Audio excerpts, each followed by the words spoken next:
Bom, provavelmente eu sou um descendente dos Scythians. Scythians eram os grandes, alguns entre os grandes middlemen das rotas da seda. Eles viviam nas estepes, eles viviam entre o Mar Negro e o Cáspio, eles viviam no sul da Rússia, em áreas que hoje poderiam ser próximas da Ucrânia e áreas do norte do Irã. E eram os famosos nômades a cavalo, e que também eram sedentários quando era necessário, e eles viviam basicamente de comércio, eles não viviam fundamentalmente de atacar outros sedentários ou cidades. Não, o interesse principal deles eram os comércios. E isso se aplica a todas as populações nômades na história da Ásia Central, no Heartland, né? Então, o fato de que eu me interesso por eles desde que eu era adolescente, e que isso me levou depois a viajar as rotas da seda, e hoje eu posso dizer que eu tracei as rotas da seda quase inteiras, em diferentes viagens, evidentemente, né?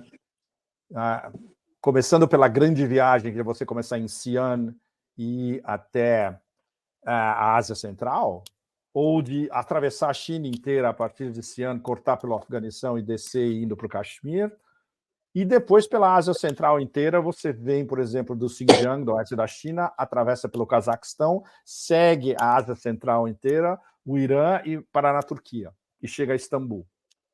Bom, em 30 anos de viagens, eu terminei fazendo tudo isso, porque sem fazer tudo isso, eu jamais poderia pretender escrever e tentar explicar a Ásia como um todo, a Eurásia, a Ásia Central, o Heartland, os povos nômades, as rotas da seda, sem percorrê-las, né?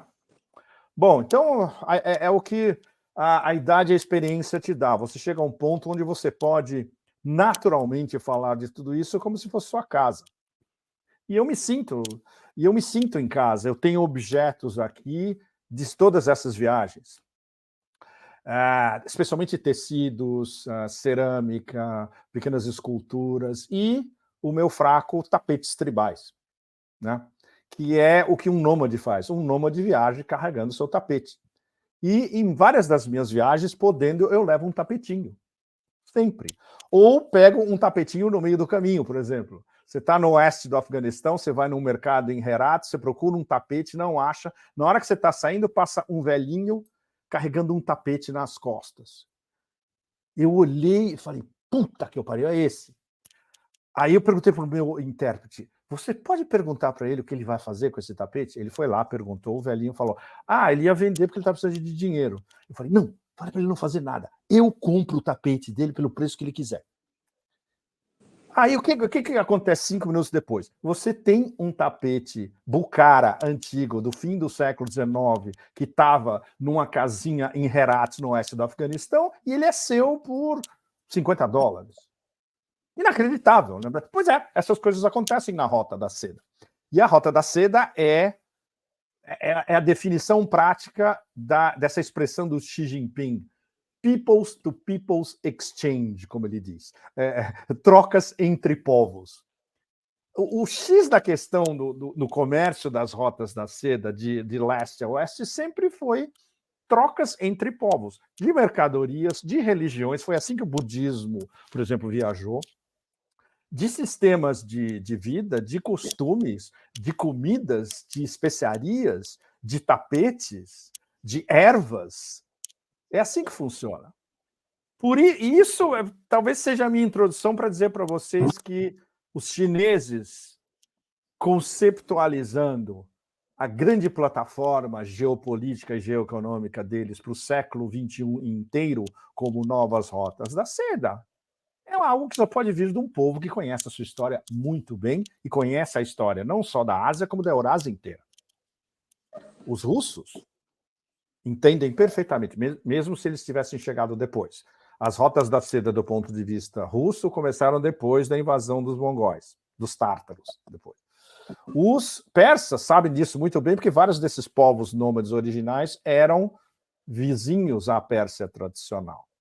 Os afegãos, mais do que todos, porque os afegãos sempre estavam numa encruzilhada de rotas. Exatamente. Quando você quando viaja, por exemplo, entre o norte do Afeganistão e no sul do Tajiquistão, você está viajando pela Pamir Highway, por exemplo, que é uma das viagens mais extraordinárias do mundo. Você está nessa estrada que está sendo reconstruída pelos chineses justamente agora, a 4.000 metros de altura, você olha do outro lado da escarpa e você vê uma trilhazinha esculpida na escarpa, eram as trilhas originais da Rota da Seda, onde só podia passar, no máximo, um burrinho e um peregrino por vez. Então, o que os chineses estão fazendo hoje é reviver algo que foi desde século III a.C. até a Era dos Descobrimentos, que era a grande rodovia planetária. Isso é que é extraordinário. É impossível você tentar explicar isso para um bando de arrivistas bárbaros como os americanos. Não tem como eles entenderem isso, porque eles não têm o substrato cultural para entender isso. O que o José estava falando há pouco tempo de impossibilidade de entender o outro, para a gente colocar o outro entre aspas, esses caras nunca leram Lévi-Strauss, entre outros.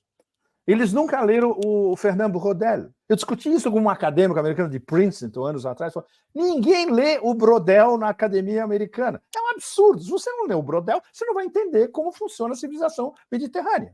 Simples, simples.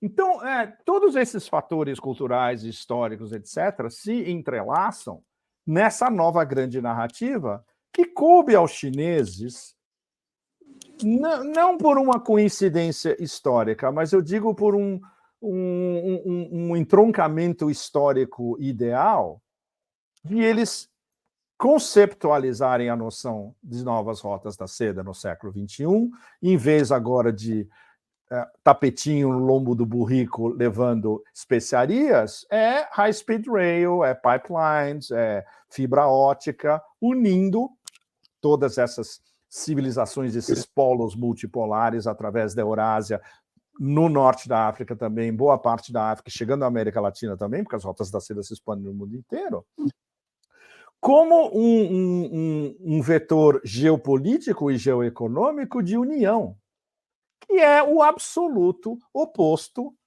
da lógica imperial e da lógica derivada dos 500 anos de colonialismo, que é as guerras eternas. Porque as guerras eternas se baseiam, voltando aos nossos amigos aqui, a gente volta sempre a base ocidental não foram os gregos, a base ocidental é a base guerreira da paz romana, que é o que deixa qualquer acadêmico americano babando quando ele começa a estudar o Império Romano, porque ele acha que eles são o novo Império Romano. Sempre foi dividir para reinar, sempre foi, como é que chama? Introduzir um elemento de pavor nos povos subjugados, ok, admiti-los, mas batendo, né?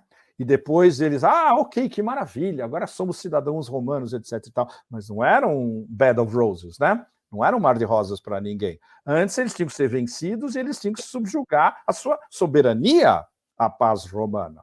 É exatamente isso que o Império tem feito desde o final da Segunda Guerra Mundial, e como o José disse muito bem agora há pouco, acabou o almoço livre. Não tem mais naked lunch do William Burroughs. Não tem mais almoço livre, almoço nu. Porque agora os polos do mundo multipolar estão começando a surgir e ter uma consciência de classe, uma consciência geopolítica e geoeconômica que eles não tinham até alguns anos atrás. A Rússia e a China, sem dúvida, a Rússia se recuperou do horror que foram os anos 90, quando eles foram totalmente destruídos por Milton Friedman e companhia, a turminha Milton Friedman, Jeffrey Sachs, etc. Jeffrey Sachs, depois que teve um caminho para uma iluminação, um caminho para Damasco, né? E hoje ele é progressista, e hoje ele é pró-multipolaridade. A China, evidentemente, que estava acumulando uma acumulação de tudo, acumulação de capital, de tecnologia, de savoir-faire, de, ok, vamos chupar tudo que eles têm, vamos virar o jogo, jogar contra eles, e aí nós vamos fabricar o que eles faziam antes melhor do que eles, e vamos vender para o mundo inteiro. E isso demorou entre 30 e 40 anos, o que é nada em termos do ponto de vista chinês, de olhar a história como ciclos de milênios. Né? E é esse o ponto que a gente está agora. A emergência simultânea desses diferentes polos do mundo multipolar, o que leva ao isolamento progressivo e inexorável do império e, evidentemente, o grau de paranoia, de desespero das elites que run the show, como a gente diz, os caras que controlam o jogo mesmo, não são esses babacas Sullivan, Nuland, Blinken. Não, esses caras são mensageiros de quinta. Blinken é um funcionáriozinho vagabundo de terceira, que redigia memorandos para Joe Biden quando Biden era o presidente da Comissão de Relações Exteriores do Senado. Jake Sullivan é um advogadinho de terceira que estava na sombra de como é que chama? Livrar Hillary Clinton de escândalos, inclusive o escândalo do famoso server que ela tinha em casa com aqueles e-mails que depois eles tentaram como é que chama? Vetar. Então, esses caras não são estrategistas, eles não são nem táticos, eles são meros funcionários. Os caras que pensam por trás é muito mais complicado. E esses caras não aparecem, esses caras a gente não vai ver em lugar nenhum.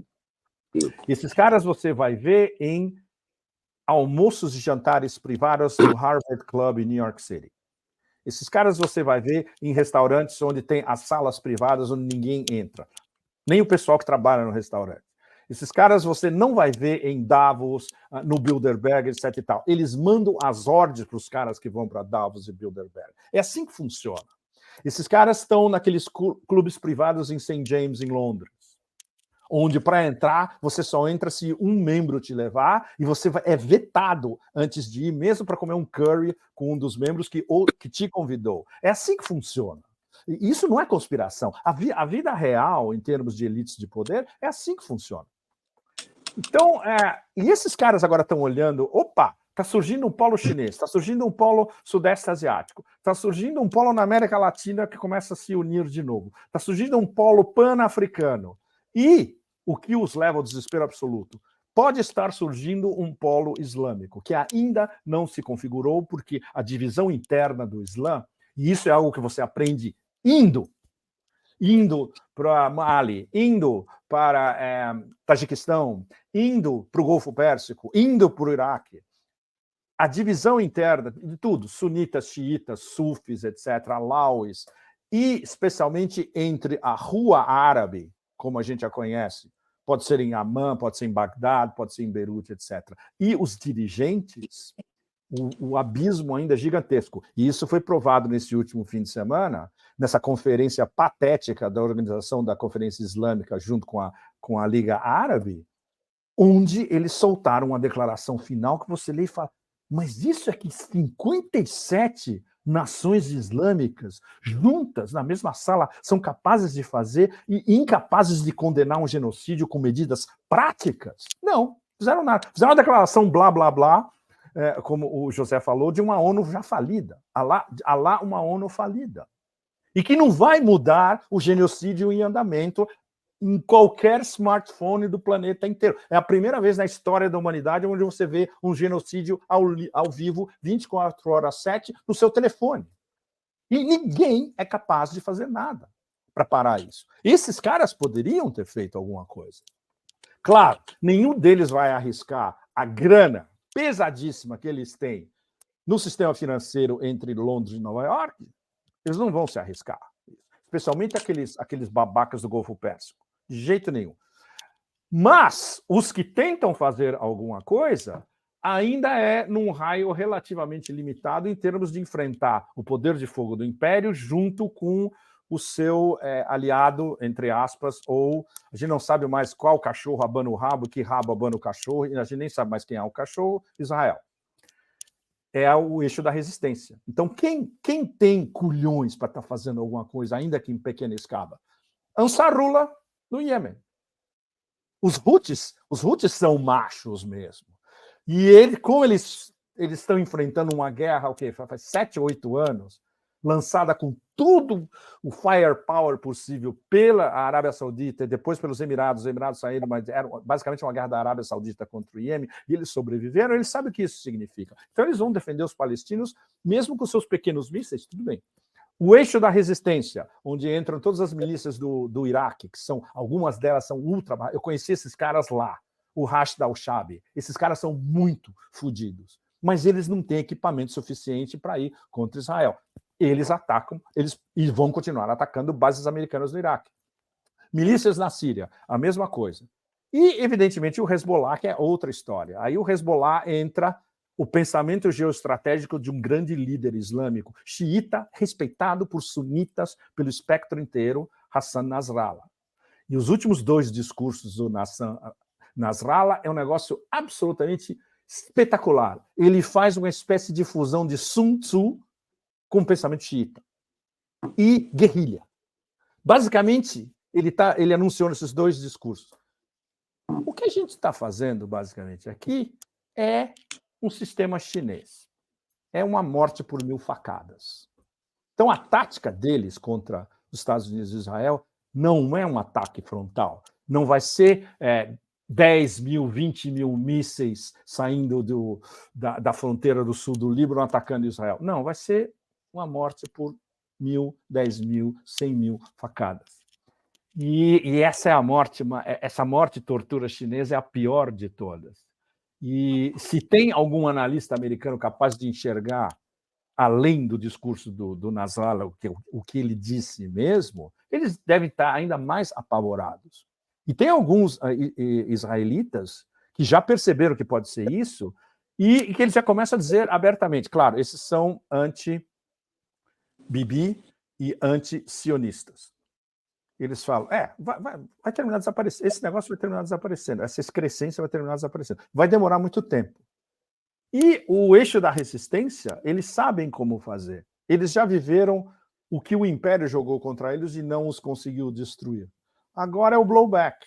E o blowback vai ser a longo prazo. E o blowback vai ser essas 10 mil facadas. Então, vocês imaginam os caras que controlam o jogo entre essas famílias atlanticistas e entre esses líderes corporativos, os caras que controlam o mercado financeiro, especialmente os grandes acionistas de BlackRock, Vanguard, State Street, JP Morgan, etc. Eles olham e falam, puta que eu pariu, vão chegar na gente. Vai demorar, mas vão terminar chegando na gente. É um negócio Davi e Golias a longo prazo, mas agora é inexorável. E o X da questão que vai virar é se a gente chegar, talvez a médio prazo, a uma união desse polo islâmico, que no momento ainda é extremamente desigual e desagregado. Vai acontecer. E aí, eu diria que é game over.